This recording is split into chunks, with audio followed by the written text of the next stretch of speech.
The crystal chandelier cast dancing shadows across Victoria Blackwood's face as she stood in her Manhattan penthouse, her perfectly manicured fingers wrapped around a glass of aged whiskey, her steel-grey eyes fixed upon her son, Alexander, who sat uncomfortably in the leather armchair across from her. "You will marry her, Alexander," Victoria's voice cut through the tension like a frozen blade. "And you will do it before Christmas." Alexander's hands gripped the armrests until his knuckles turned white. At 32, he was one of New York's most eligible bachelors, heir to the Blackwood fortune, and now, apparently, a pawn in his mother's latest scheme. "Mother, this is insane. Sarah is my executive assistant. She's been working for me for barely a year, and now you want me to marry her?" His voice trembled with a mixture of anger and disbelief. Victoria's lips curved into a calculating smile. "Precisely because she's your assistant, dear. The girl comes from nothing, works harder than anyone in your office, and most importantly," she took a deliberate sip of her whiskey, "she's dying." The words hit Alexander like a physical blow. "What? Oh, don't act so surprised. Did you think I wouldn't have her thoroughly investigated?" Victoria placed her glass down with a soft clink. "Stage 4 leukemia. She's been hiding it well, hasn't she? Working through the pain, never missing a day, all while carrying this burden alone." Alexander felt the room spin. Sarah, quiet, efficient, brilliant Sarah, who always arrived early with his coffee perfectly prepared, who stayed late helping him with presentations, who somehow managed to make even the most stressful days manageable. How had he not noticed? "But why?" he managed to ask, his throat tight. "Why would you want me to marry someone who's—" He couldn't finish the sentence. Victoria's expression softened, but her eyes remained calculating. "Because, my dear boy, it's perfect. You marry her, give her a few months of happiness, and when she passes, which her doctors estimate will be before next Christmas, you'll be the grieving widower who married his dying assistant out of love. The press will eat it up. Our company's image will soar, and the Blackwood name will be associated with compassion rather than just wealth." Alexander stood up so quickly his chair scraped against the hardwood floor. "You're talking about using someone's death as a PR stunt. Have you completely lost your humanity?" "Humanity doesn't build empires, Alexander. Besides, think about it. She gets to spend her final months living in luxury, her medical bills taken care of, and her family provided for after she's gone. Everyone wins. Everyone except Sarah, who you want me to deceive on her deathbed." The words tasted like ash in his mouth. Victoria waved her hand dismissively. "Don't be so dramatic. I'm not asking you to deceive her. Tell her the truth if you must. Offer her the deal straight out, her family's financial security in exchange for a temporary marriage. She seems practical enough to understand the arrangement." Alexander paced the room, his mind racing. Sarah's face flashed in his memories, her subtle smile when she solved a particularly challenging problem, the determined set of her jaw when she worked through lunch to meet a deadline, the gentle way she handled difficult clients. Had there been signs he missed, moments of pain she'd hidden? "And if I refuse?" he finally asked, though he already knew the answer. Victoria's smile disappeared. "Then I'll have no choice but to reconsider your position as heir to Blackwood Industries.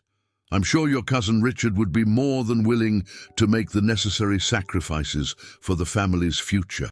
The threat hung in the air like poison gas. Alexander knew his mother wasn't bluffing. She'd built their empire through exactly this kind of ruthless manipulation. "You have until tomorrow evening to propose to her," Victoria continued, checking her diamond-encrusted watch.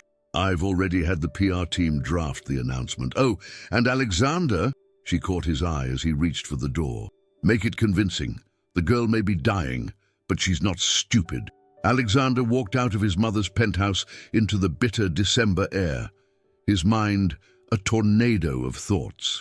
The city lights blurred through the beginning of a snowfall, and somewhere in the distance, Christmas carols played from a store's speakers. The cheerful melody, a stark contrast to the darkness in his heart. He pulled out his phone and looked at his last text exchange with Sarah. A simple message from her sent an hour ago.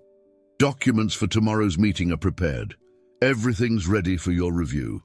Everything's ready, if only she knew what was coming. But as Alexander stood there in the swirling snow, a strange feeling began to take root in his chest. He'd always followed his mother's schemes, always played his part in the family's power games. But this time felt different. This time, it wasn't just about business or image or power. This time, it was about Sarah. And somehow, that changed everything. What would you do if you were in Alexander's place? Would you follow Victoria's cruel plan or listen to your heart? Share your opinion in the comments and find out how this story of love and redemption continues. The next morning, Alexander arrived at Blackwood Industries earlier than usual, his sleepless night evident in the dark circles under his eyes. The moment he stepped out of the elevator onto the executive floor, he saw Sarah at her desk, bathed in the pale winter sunlight streaming through the floor-to-ceiling windows. She looked up and smiled, that same warm, professional smile she gave him every morning. But now, knowing what he knew, he noticed things he'd been blind to before. The slight pallor of her skin, cleverly masked with makeup, the way she leaned on her desk for support as she stood, the barely perceptible tremor in her hand as she held out his morning coffee. "Good morning, Mr. Blackwood," she said, her voice steady and clear.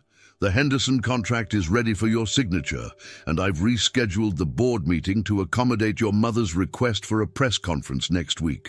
Alexander took the coffee, studying her face. How many mornings had she handed him this same cup, hiding her pain behind that professional mask? How many times had she stayed late at the office, knowing each day might be one of her last? "Sarah," he said softly, "would you join me in my office? There's something we need to discuss." A flicker of concern crossed her face, but she nodded, gathering her tablet and following him inside. The Manhattan skyline stretched out behind his desk, the city already bustling with pre-Christmas activity. "Please, sit." He gestured to one of the leather chairs facing his desk. But instead of taking his usual place behind it, he sat in the chair beside her. The intimacy of the gesture wasn't lost on her. He could see it in the slight widening of her eyes. "Is everything all right, Mr. Blackwood?" "Alexander," he corrected automatically. "Please, call me Alexander." He paused, searching for words. How do you tell someone you know they're dying? How do you propose marriage as a business transaction to someone who's been quietly fighting for their life? "Sarah, I know about your condition." The color drained from her face, and her hands clutched her tablet tighter. For a moment she said nothing, her eyes fixed on some point in the distance. When she finally spoke, her voice was barely a whisper. "How? My mother had you investigated. He stopped, the words catching in his throat. "She has a proposition for you, for us, actually." Sarah's professional composure cracked slightly, a hint of bitterness creeping into her voice. "Of course she does. Mrs. Blackwood always has propositions." She straightened in her chair, squaring her shoulders. "What does she want?" Alexander stood up abruptly, walking to the window. The city below seemed to mock him with its normalcy, people going about their lives, unaware of the drama unfolding 80 stories above them. "She wants us to get married." The silence that followed was deafening. When he turned back to face Sarah, she was staring at him with an expression he couldn't quite read, somewhere between shock, anger, and something else, something that made his heart ache. "I don't understand," she finally said. "It's a business arrangement," he continued, hating every word. "You'd get the best medical care, financial security for your family after—" He couldn't finish the sentence, "and the company would benefit from the positive PR of the story." Sarah stood up so quickly she swayed slightly, and Alexander instinctively moved to steady her. She jerked away from his touch as if burned. "So I'm to be your tragic bride?" Her voice trembled with barely contained emotion. "The poor dying assistant who married her wealthy boss? A perfect Christmas story for the newspapers?" "Sarah, please. Do you know what I thought when I first got my diagnosis?" She cut him off, tears finally spilling onto her cheeks. "I thought about my little sister's college tuition, about my mother's mortgage. About all the bills I wouldn't be able to pay once I couldn't work anymore. I lay in that hospital bed, reading medical bills I could never afford, and I prayed for a miracle. She laughed, but it was a hollow sound. And now here you are, offering me one wrapped in the cruelest package possible, a marriage of convenience with my boss, orchestrated by his mother, so I can die knowing my family will be taken care of. Alexander felt something break inside him. This wasn't how it was supposed to go. None of this was right. What if it wasn't like that? He heard himself say. Sarah wiped her tears angrily. What do you mean? What if we didn't do this my mother's way? What if... He stepped closer to her, close enough to see the flecks of gold in her brown eyes. What if we did this our way? She looked up at him, confusion replacing anger. I don't understand. Neither do I, not completely, he admitted. But I know that you're the most remarkable person I've ever met.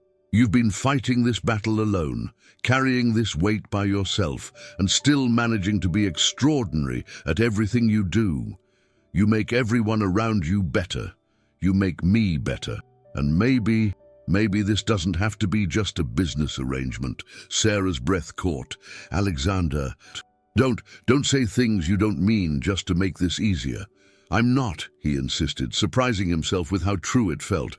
I've spent all night thinking about this, about you, about how I never noticed the most important things right in front of me. And yes, this started as my mother's manipulation. But maybe it could be something real. He took her hands in his, and this time she didn't pull away. I'm not asking you to love me.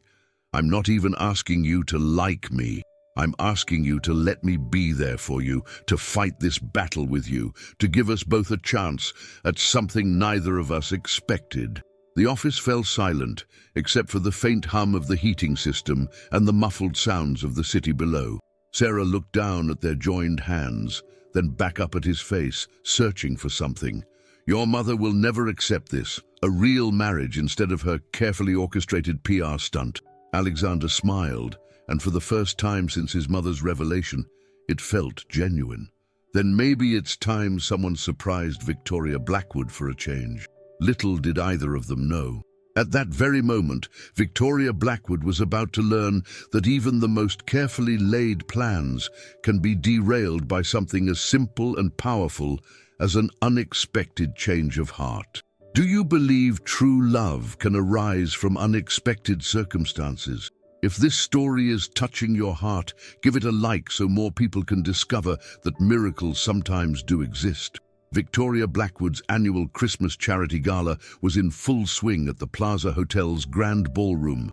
Crystal chandeliers cast a warm glow over New York's elite as they mingled, each conversation a careful dance of power and influence.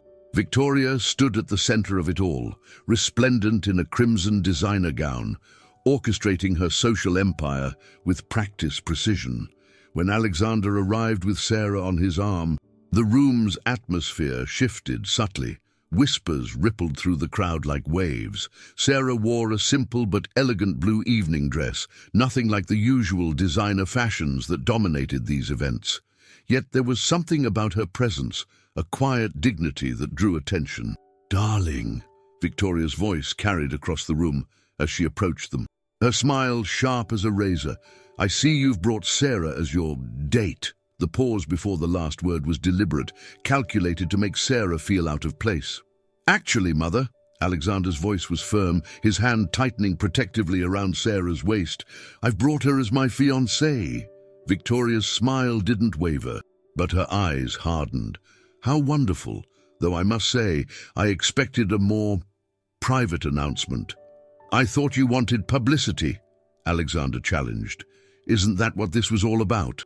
Before Victoria could respond, an elderly man approached their group, his eyes fixed on Sarah with an expression of disbelief. "Margaret?" he whispered, then quickly corrected himself. "No, of course not. But the resemblance is uncanny." Victoria's composure cracked for a split second. "Charles, I don't think—" "I'm sorry," Sarah interrupted, studying the man's face. "But did you just say Margaret? Was that Margaret Chen?" The old man, Charles, nodded slowly. "Yes, I knew her years ago. She worked as a research assistant at Columbia University's medical center. The resemblance between you two is remarkable. That was my mother, Sarah said quietly. She worked there before I was born. The color drained from Victoria's face. For the first time in Alexander's life, he saw genuine fear in his mother's eyes.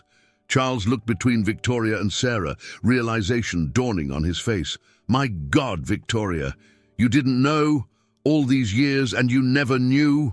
Mother? Alexander's voice was dangerous now. What's going on? Victoria's hands trembled slightly as she reached for a nearby champagne glass. This is hardly the time or place. Margaret Chen, Charles continued, his voice heavy with old memories, was working on groundbreaking leukemia research. She was brilliant, passionate, and she discovered something that could have changed everything, but then she disappeared. All her research vanished with her. Sarah's grip on Alexander's arm tightened. My mother never talked about her work at Columbia.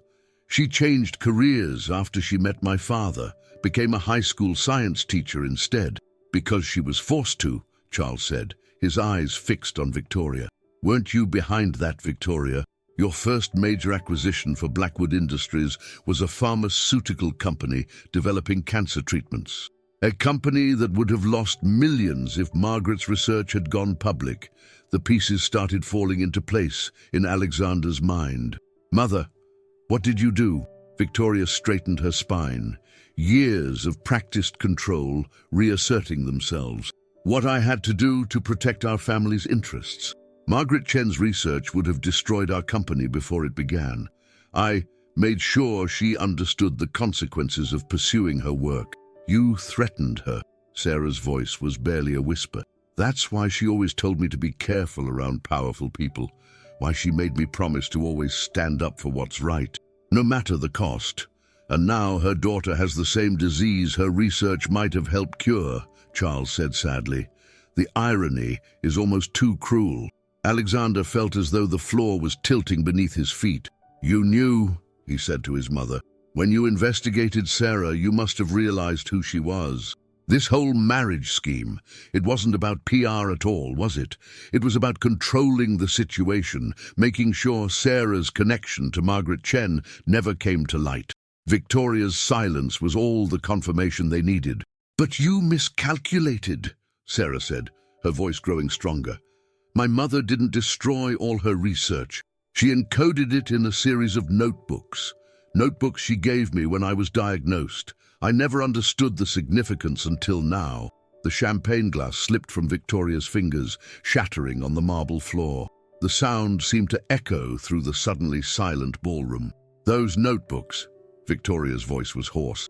Where are they? Sarah lifted her chin, looking every bit her mother's daughter. Safe. And their contents will be made public, all of it, every detail about how Blackwood Industries buried life-saving research to protect their profits, every document showing how you threatened and blackmailed a scientist who only wanted to help people. You'll destroy everything, Victoria hissed. The company, our family's legacy. No, Mother, Alexander cut in. You did that the moment you decided profits were worth more than people's lives. He turned to Sarah, seeing her in an entirely new light. All this time you were fighting more than just your illness. You were fighting to finish what your mother started. Sarah nodded, tears in her eyes. I never expected to find allies in this fight, especially not like this. Alexander took her hand, squeezing it gently. Sometimes the best allies come from unexpected places. He looked at his mother, who seemed to have aged years in the past few minutes. The company will survive this. Mother, but it needs to change. We need to change.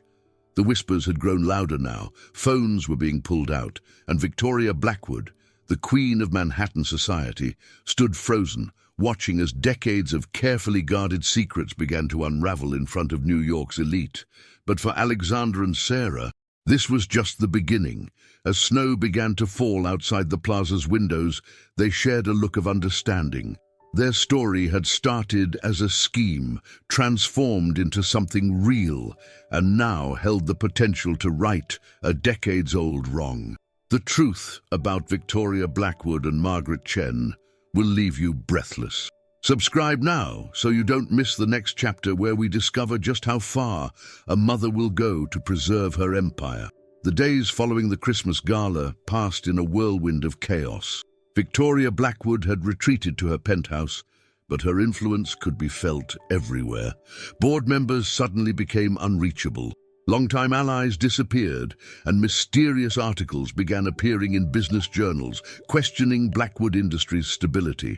Alexander sat in his office, staring at the latest stock report. The numbers were dropping, not critically yet, but enough to make the board nervous. Sarah entered without knocking, her face pale but determined. "They're trying to access my mother's safety deposit box," she said, settling into what had become her usual spot on the office's leather couch. "The bank called to warn me. Someone claiming to represent Blackwood Industries presented legal documents demanding access." Alexander ran his fingers through his disheveled hair. "She's getting desperate. Mother's never been one to lose gracefully." He looked at Sarah with concern. "How are you feeling today?" "I'm fine," she said automatically, then caught herself at his skeptical look. "Okay, not fine.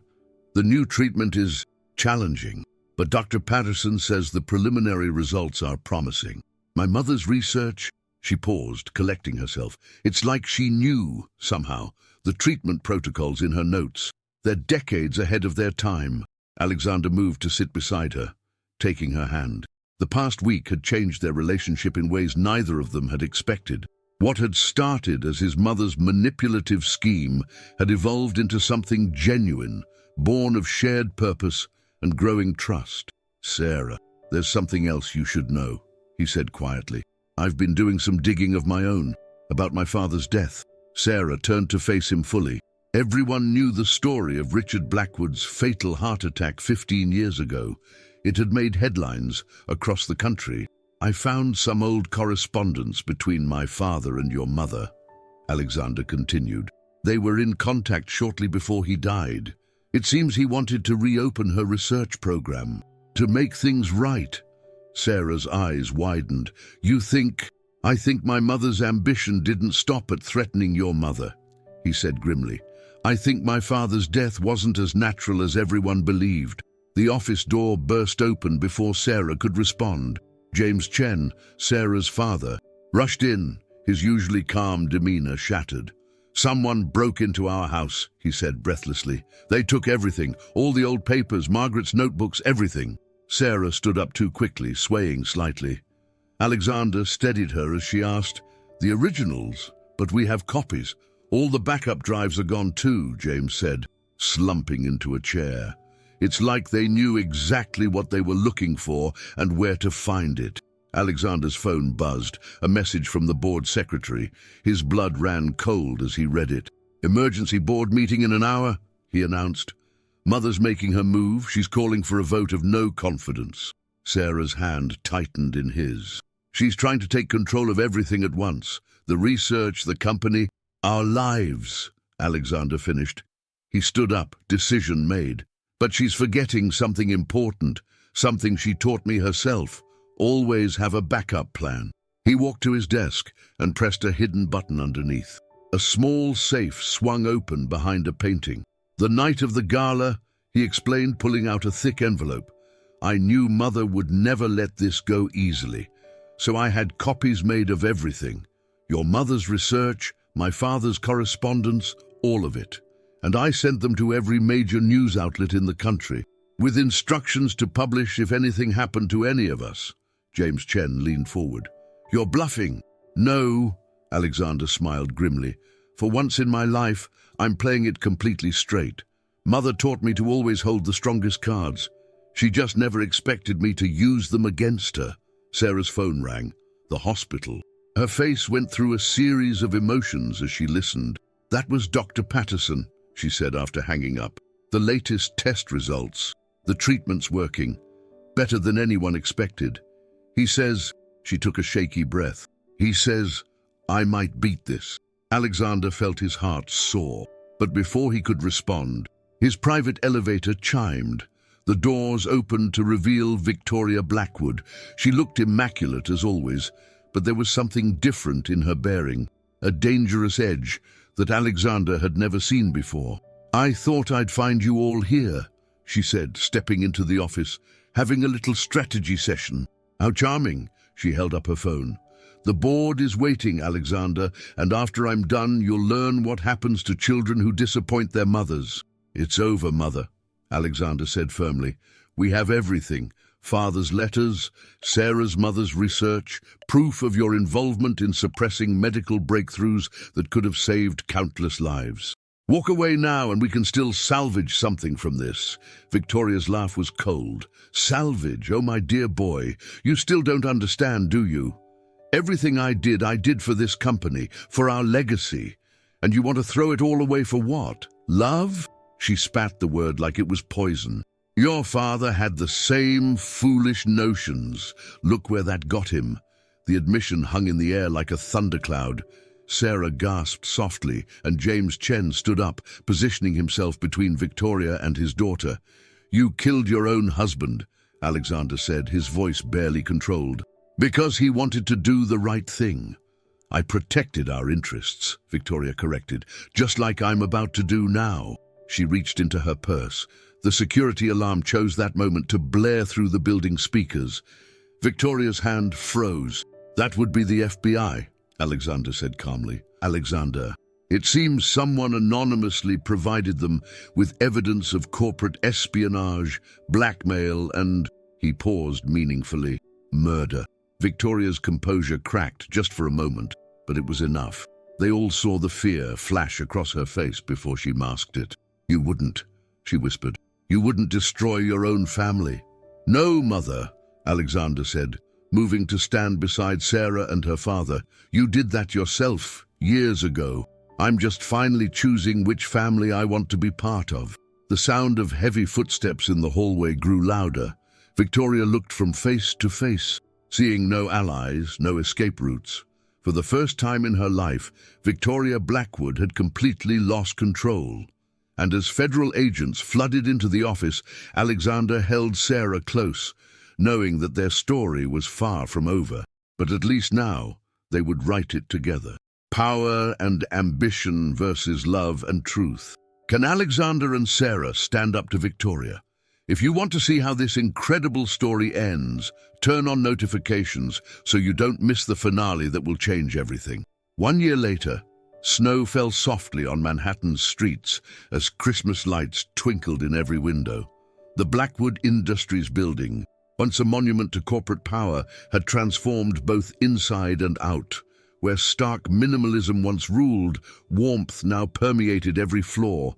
In the lobby, a new plaque honored Margaret Chen's groundbreaking research, and the company's reimagined medical division now focused on making treatments accessible to all. Alexander stood at his office window, watching the snow drift past the glass. The past year had changed everything, not just the company, but himself. His mother's trial had concluded 3 months ago, with Victoria Blackwood accepting a plea deal that would keep her in federal prison for the next 2 decades. The evidence of her crimes, including her role in his father's death, had been irrefutable. But today wasn't about the past. Today was about new beginnings. "Mr. Blackwood?" His new assistant's voice came through the intercom. "They're ready for you in the research wing." The research wing, formerly executive suites, had been converted into state-of-the-art laboratories where Margaret Chen's work continued. Alexander straightened his tie and headed down, his heart beating faster with each step. The halls were decorated for Christmas, but not with the ostentatious displays his mother had favored. Simple wreaths and warm lights created an atmosphere of genuine celebration. As he approached the main lab, he heard laughter, a sound that would have been forbidden in the old Blackwood Industries. Sarah stood at the center of a group of researchers, her face glowing with health and purpose. The experimental treatment derived from her mother's research hadn't just saved her life, it had given her a new mission. She'd spent the past year working alongside top scientists, helping to develop treatments that were already saving lives across the country. She looked up as Alexander entered, and her smile still took his breath away. "Right on time," she said, walking over to kiss him softly. "We're ready to announce the results." The room fell quiet as Sarah turned to address the assembled team, many of whom had cameras ready to record the moment. 1 year ago, she began, we stood in this building's lobby and promised to change how Blackwood Industries approached healthcare. We promised to put people before profits, to make life-saving treatments available to everyone, not just those who could afford them. She paused, emotion making her voice waver slightly. Today, I'm proud to announce that the Chen protocol has been approved by the FDA. Within months, this treatment will be available in hospitals across the country, and thanks to the Blackwood Chen Foundation's funding, no family will have to choose between saving a loved one and keeping their home. Applause erupted. But Sarah wasn't finished. But there's something else we need to celebrate today. She turned to Alexander, her eyes shining. Something even more personal. Alexander felt his pulse quicken. This wasn't part of the planned announcement. The latest tests came back this morning, Sarah continued, taking his hand. We're going to have a baby. The room exploded with cheers, but Alexander barely heard them. His world had narrowed to Sarah's face, to the joy and love he saw there. He pulled her close, not caring about the cameras or the audience. How long have you known? He whispered. Just found out this morning, she answered, tears of happiness in her eyes. Seems your mother's original plan had one detail right. There will be a new heir to Blackwood Industries after all. Later that evening, they sat together in their home. Not the austere penthouse where Alexander had grown up, but a warm brownstone filled with books, photographs, and evidence of a life well lived.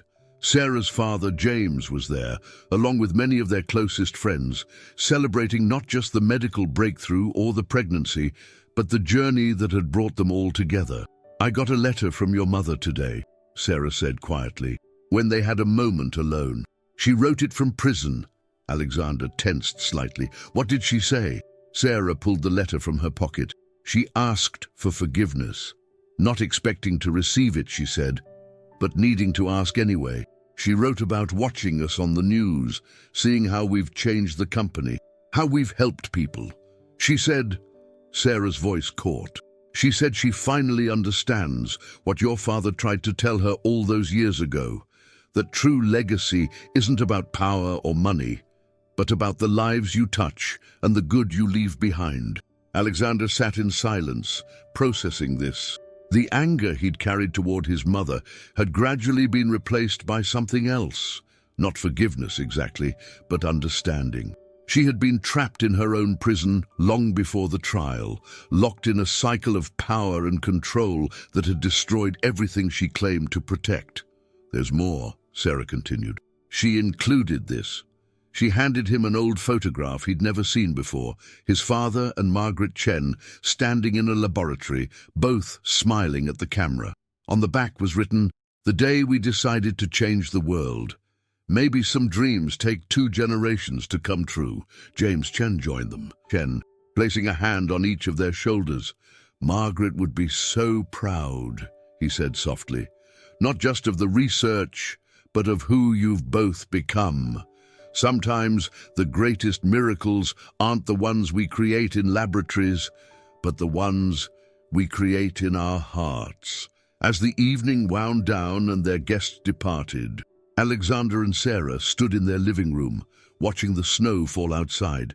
The Christmas tree lights cast a warm glow, and somewhere in the distance church bells rang. "It's strange," Alexander mused, his hand resting gently on Sarah's stomach. "A year ago, my mother forced me into a marriage scheme, thinking she could control everything. She never understood that real power doesn't come from controlling others. It comes from learning to control yourself, from choosing love over fear, truth over deception."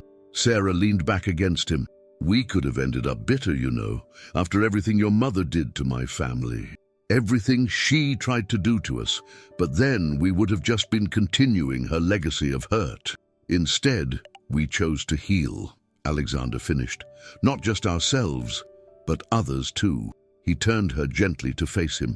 "I never believed in Christmas miracles before you, Sarah. I never believed in much of anything except power and control. You taught me that the greatest strength lies in being vulnerable, in opening your heart even when you're afraid. And you taught me that it's never too late to right old wrongs, she replied, reaching up to touch his face. That sometimes the very people we think are our enemies can become our greatest allies. Outside, the snow continued to fall, covering the city in a blanket of white. Inside, a man who had once been willing to marry for convenience held the woman he truly loved, both of them knowing that their greatest adventures and challenges still lay ahead. Their story had begun with manipulation and secrets, but it had transformed into something pure and true. In the end, it wasn't just about saving Sarah's life or exposing Victoria's crimes. It was about the journey two people took from darkness to light, from fear to love, from control to trust. And perhaps that was the greatest Christmas miracle of all, the reminder that no matter how cold the world becomes, the human heart has an infinite capacity for warmth, for change, for love.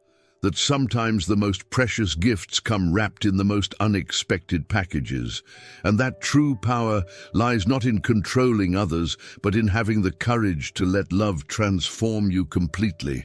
As they stood there in the quiet of their home, with new life growing within Sarah and new hope growing in their hearts, they understood that their story would be told not just in medical journals or corporate histories, but in the lives of all the people they would help, in the changes they would make, and in the love they would pass on to their child.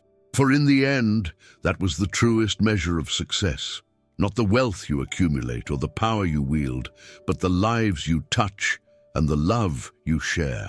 And in that measure, Alexander and Sarah were already richer than Victoria Blackwood had ever been.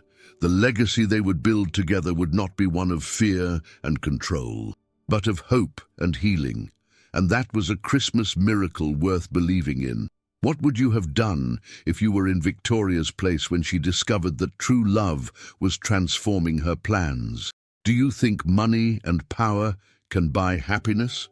Or is true success found in the lives we touch with love?